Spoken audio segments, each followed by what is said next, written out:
to go at half past today, so this is going to have to be a short one. I'm actually this is where I am today. Okay. Like this is yeah, this is Geneva.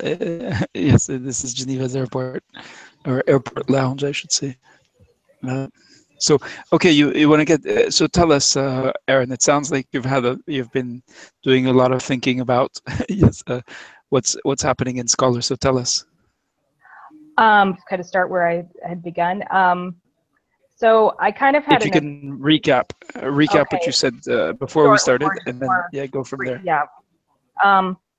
I was just wondering how the group felt about, and you felt about, kind of working piece by piece through the DS Scholar 2016 module that you have, and kind of work either piecing it off by person, or us doing it by consensus. I don't know which would work better, but kind of, seeing where we think there might be issues, kind of editing and revising that, and maybe, replacing pieces and working on pieces. But I just think that would give us a common point of departure to begin this project, as opposed to, I think in my case, I was confused about how I would add value to this project and where I could place it, because I personally had made the assumption that a lot of that module was going to be running as it is.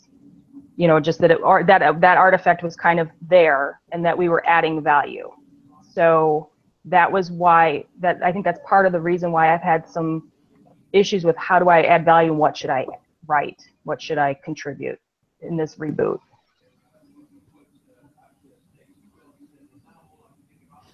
Yeah, let's do the check-ins. So thank you, Aaron. Who would like to go next? Just unmute yourself and go ahead and.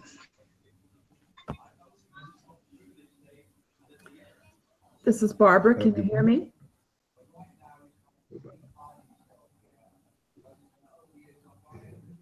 Hello, Barbara. Hi.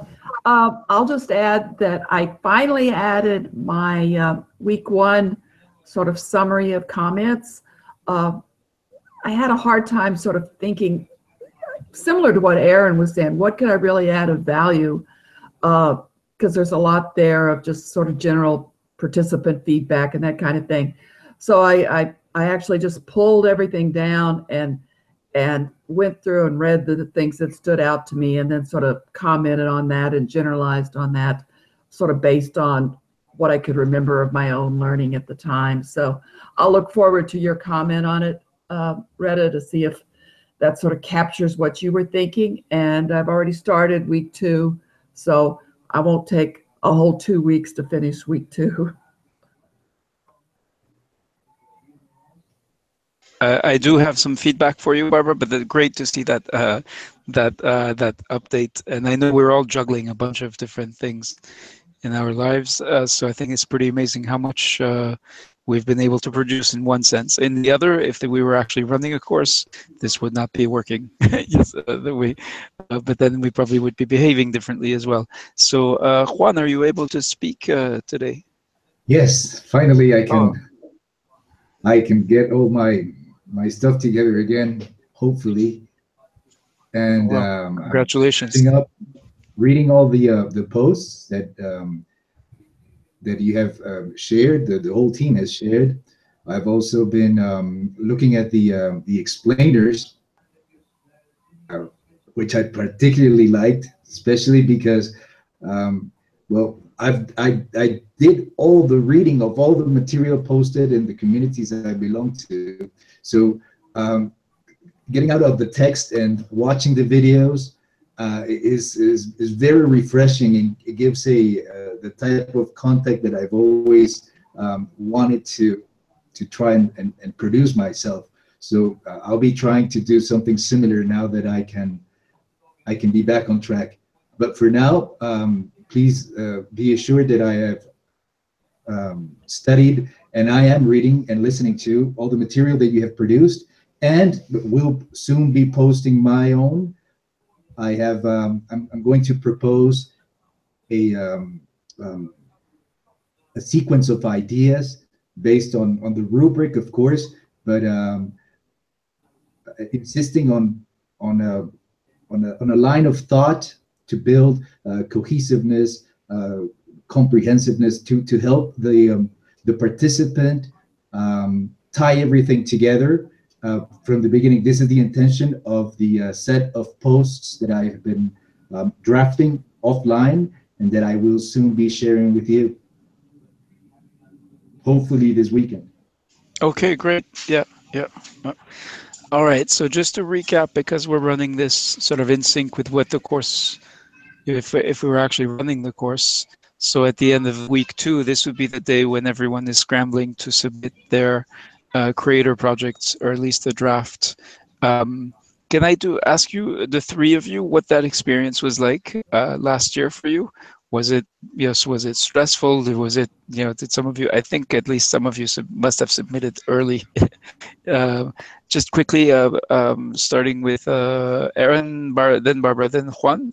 This is stuff, I mean, there's the feedback surveys, but I'd love to hear firsthand what your recollection is of that moment. I think that I hadn't done some of the side work, some of the discussions. So in one sense, I wasn't as engaged with the materials as I should have been. I think I kind of did the project based on, I mean, I'm being very forthright. I don't think I was able to go through all of the materials that you had presented, but I had the basic steps of how to work on the project, and I had put it together. So I was on task with that, but I think some of these other discussions and updates that would have helped enhance my project, I wasn't able to complete them or engage in them like I would have liked. Okay, thanks, Aaron. Barbara? As I remember, I actually posted, well, I hadn't finalized and posted, but I'd been working in Creator and had pretty much had my first assignment filled out, but hadn't submitted it. And I was going back and editing it. And then I got all messed up on the time differences. And so I wound up sort of sending it per my time instead of Geneva time. And it wasn't real late because you still accepted it. But I think I'd been better off just going ahead and submitting it, on another time. And then realizing I could always go in and edit things. So I got real intimidated and all worked up because I was afraid that I'd really missed the time frame. And so it's how other things can impact what you're trying to do and then affect the whole thing. But that was my biggest worry at the time. It's like, oh, I didn't realize I messed up and blah, blah, blah. Okay, thanks, Barbara. Juan? I remember I did most of my work offline, and I had prepared it in a Word document, but I did struggle, and never was I able to find the way of structuring the document by sections, by parts, as I now know that is possible in Creator. When I discovered that, I knew that that I would have done a much better job. And given proper use to the time I spent trying to format manually in Creator. I even had trouble finding out how to change the titles and the subtitle, which I did probably last minute. So if this is something that we should also take into consideration when preparing for the participants, even if they have the spirit to explore or to discover the platform, as I did, probably they missed, as I did as well, some tutoring video or some explainer about the technical aspect, which left me with the feeling that I could have done a better job before the final submission. If I recall, I must have been submitting my project last minute, not because my text was incomplete, but because I wanted to make the best optimum use of the resources and tools available that I was just discovering in Creator. Okay, really interesting.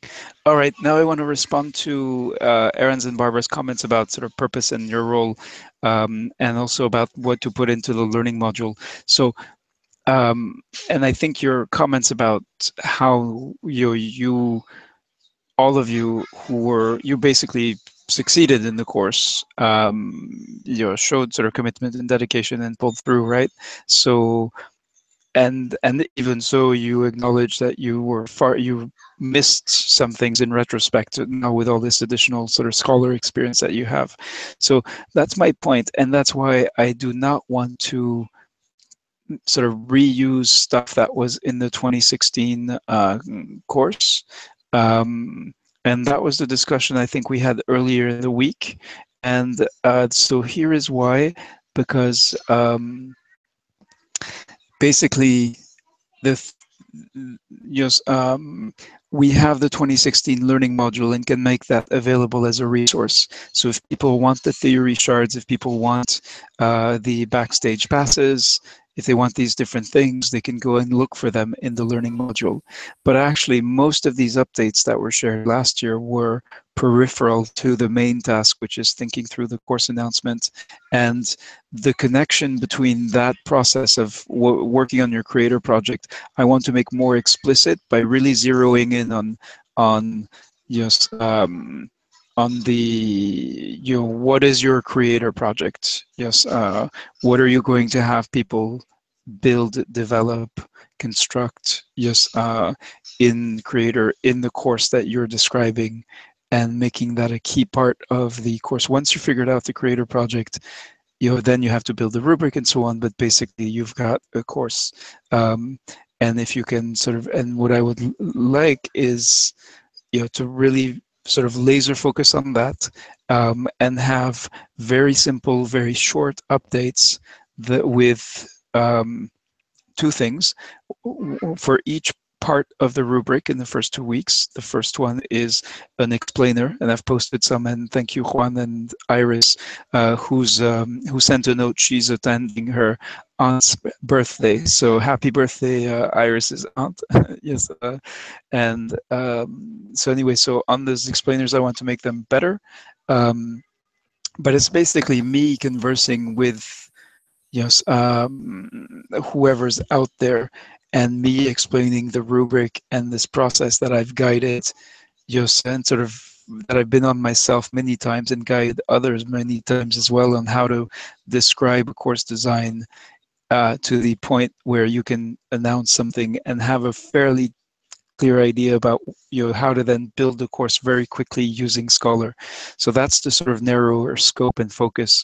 And so what I envision is the daily updates. There's one update every day. There's the update contains one, an explainer, and two, an example. So the example is just as important as it's the explainer, and that's where you guys come in. You went through the course, you developed the course, you've since probably progressed and you're thinking about what you developed, but you can actually go in and say, as Iris has done a really nice demonstration with the title and call to learning. Here's how I originally thought about my title, and here's how my thinking evolved through the course. So basically for each part of the rubric, this is what I'm asking you to do to develop, so we can put that into the single daily updates that will be shared, and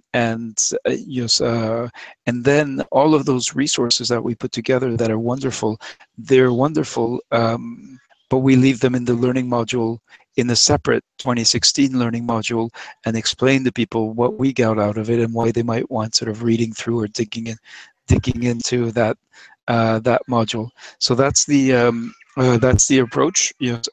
So we, and I would expect, and we've mentioned this, so maybe it should be more explicit. I think we all need to sort of refresh our memories, and look at the learning module now that it's a coherent, sort of sequence. Look at the archive of the 2016 course and reflect on it and use that to sort of practice, as Barbara has done today, with the, what the weaving might look like, or what the explainers, I wish someone had told me in Scholar it looked like. So those are the contributions I'm looking for, is for each part, for each part of the rubric, I want your testimony of your thinking, in which you analyze your thinking process and how it evolved and was shaped, by the course as you grappled with the Scholar approach. So I hope that's helpful. That's really important, so we don't go on a tangent, and so there's no need to copy and paste updates from the 2016 learning module into the new one. What we want are really the explainers, which I'm recording, but because I'm changing, sort of developing new methods and new ways to do that, it's taken me more time than I thought.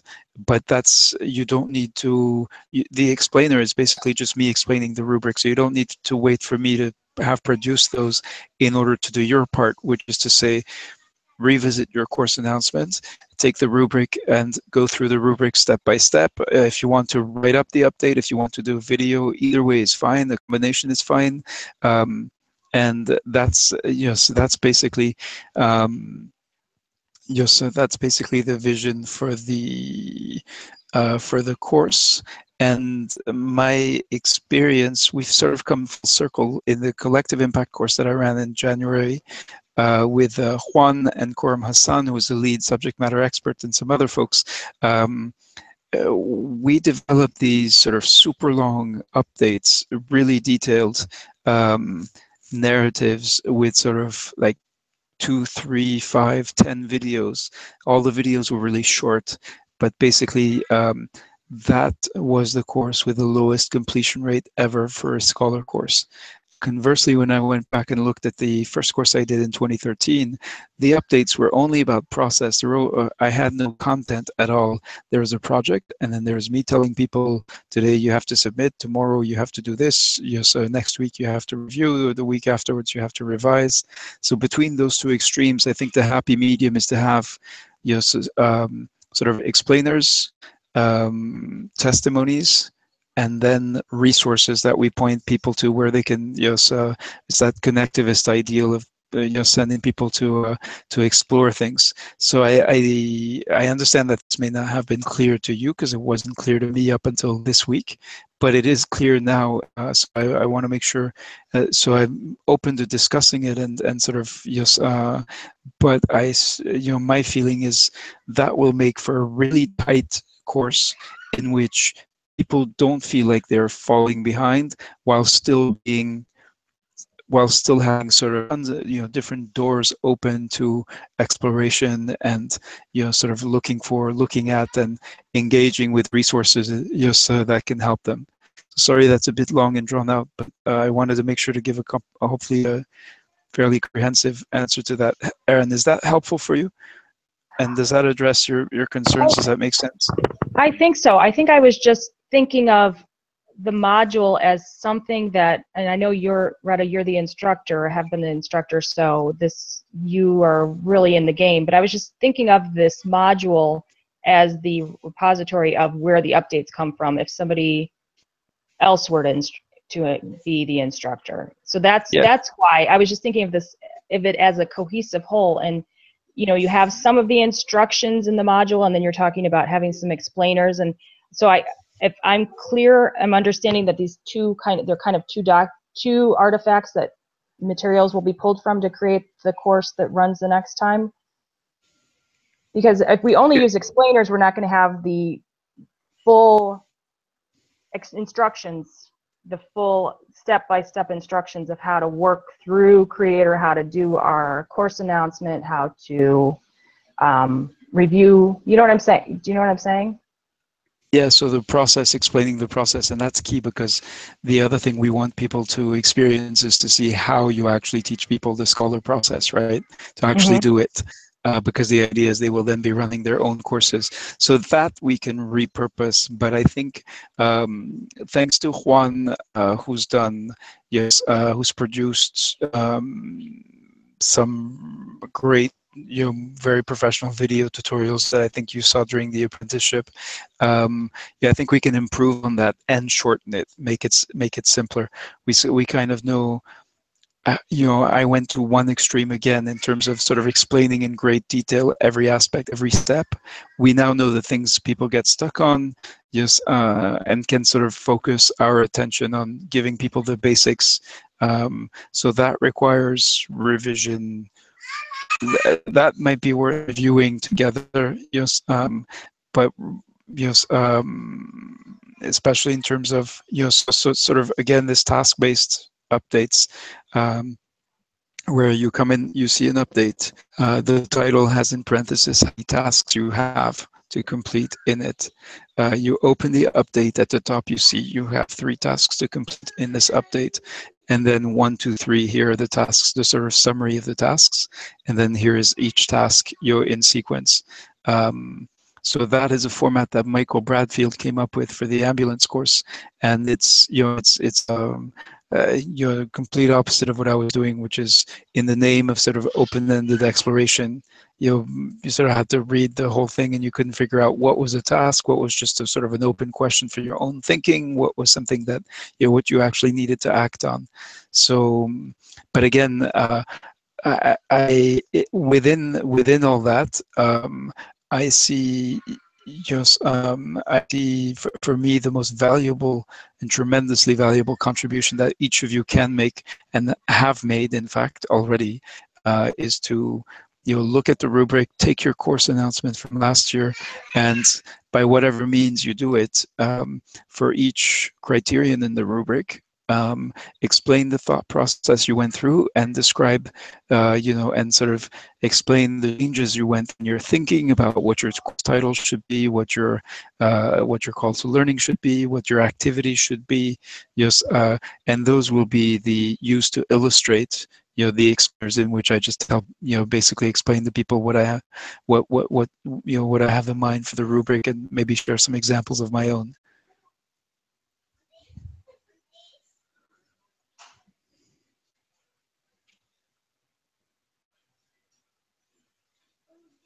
So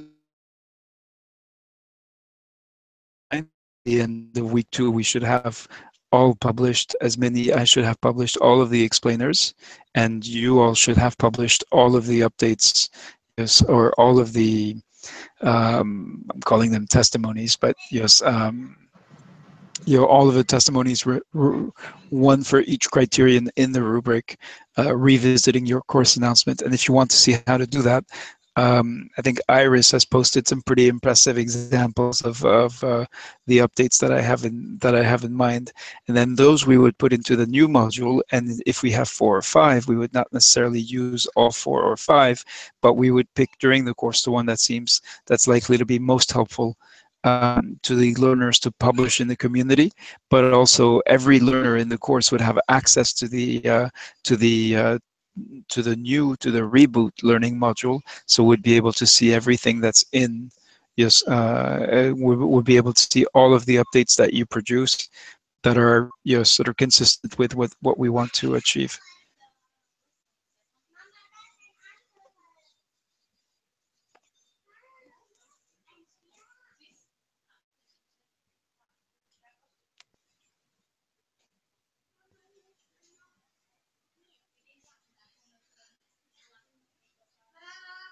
Hi, Matt.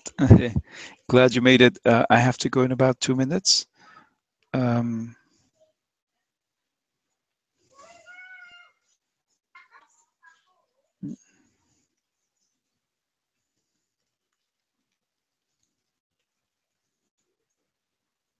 So so Aaron, is that clear? Because then, so for me, the implication is focus on pull out your course announcement from last year, pull out the rubric, look at the explainers that I have recorded. I'm catching up, but you don't need to. I'm not saying anything that's not in the rubric, basically. And then for each criterion in the rubric, yes, it could be a simple paragraph. Yes, it can be a video if that's how you want to do it. but for each one, basically, I'd like to know what what you initially wrote, how the process of a course changed your or shaped your thinking, and how your thinking evolved, and ultimately the difference, sort of comparing what you initially wrote up versus what you finally submitted. And then, so that's what I'm expecting all of you to do while I work on my explainers. Then we've identified some additional roles for Bara, who is, who just produced her first practice of a weave of a sort of a week's worth of comments and dialogue in last year's community. So that's for practice, but we can also put it in as an example. Yes, into for facilitators. So it's kind of, this is how it's done. And if it's us running the course, then it would be Barbara writing up the weaves at the end of each week. And then Aaron, we also identified this role for you where you would be producing, and you have you produce one update in which you say, things I wish I had known about Scholar. So I think we're the next step, because we're sort of midway through, right? Our reboot is for everyone to double down on the testimonies, and for me to double down on the explainers. As soon as so, and maybe we need a delivery date for that. Yes, I don't know, but I'm sorry to interrupt. Could you quickly explain the difference between a testimony and an explainer? I know that might sound basic. No. So an explainer is where I explain the rubric. So if you want examples of explainers, you can look. Let me give you a couple, or let me give you one. A great explainer is Iris's "Have you written your call to learn?" Okay, so this is Iris's "Have you written your call to learn?" That's a so that's a testimony. Okay, so she's sharing her experience of writing their call to learn. The explainer for that is call to learn. Yeah, okay. I'll just give you the YouTube link.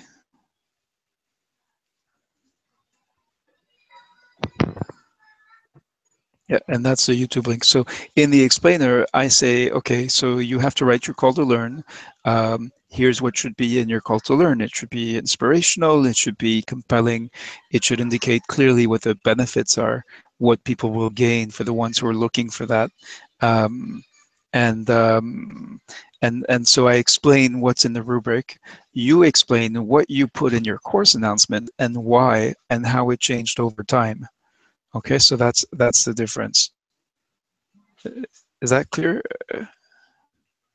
I think so. I'll look at them and figure it out.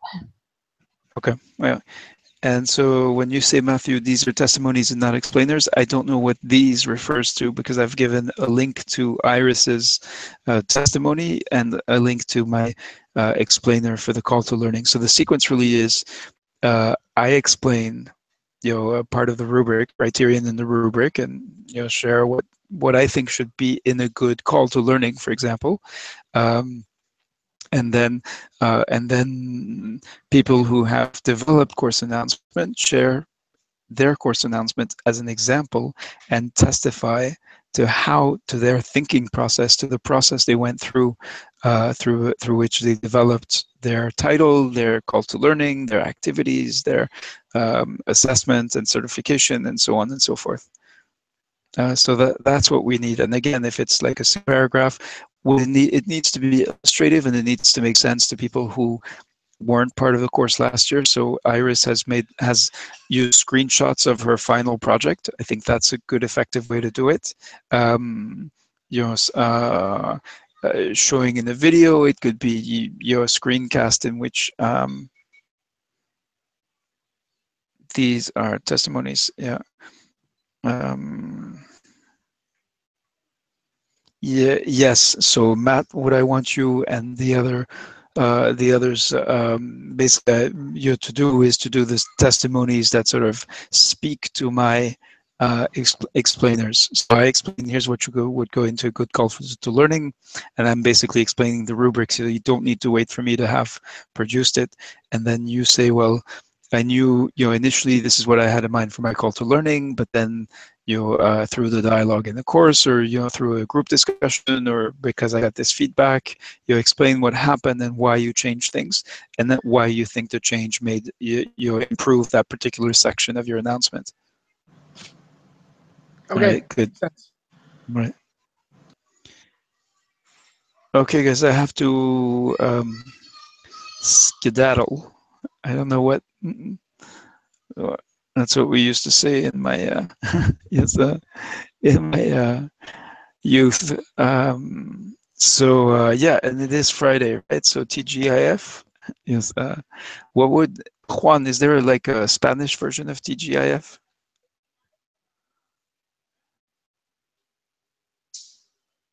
Oh, you're still muted.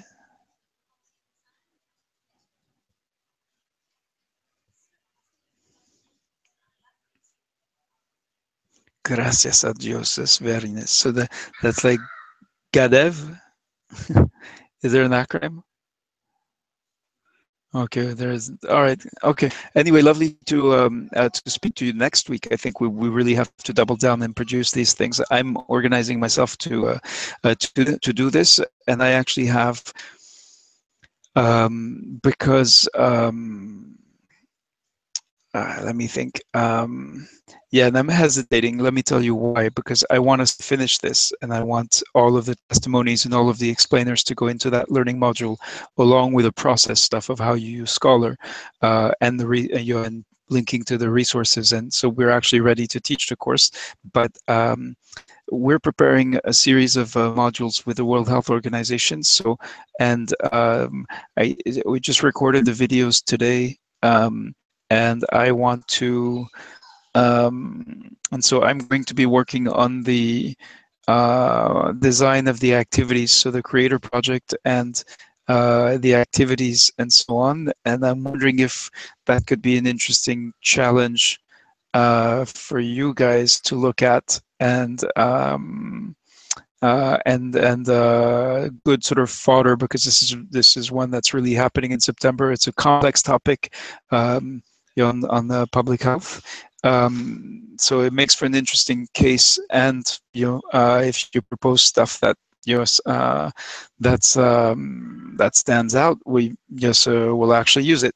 Yes. So it again, just like this one, it wouldn't be an academic exercise. So I'll tell you more about that next week. But let's first. I hope there's no more ambiguity about what we're trying to do or how. And now I'm just looking forward to to seeing those testimonies come in, and you'll certainly be seeing my explainers. There's some things. Iris has given me some good feedback. Nobody gives me feedback, which I think is kind of unfair. But anyway, I'll stop ranting and get going. See you guys. Wishing you a great weekend. It's beautiful and sunny in Geneva, so I hope it's the same in your locations as well. Take care.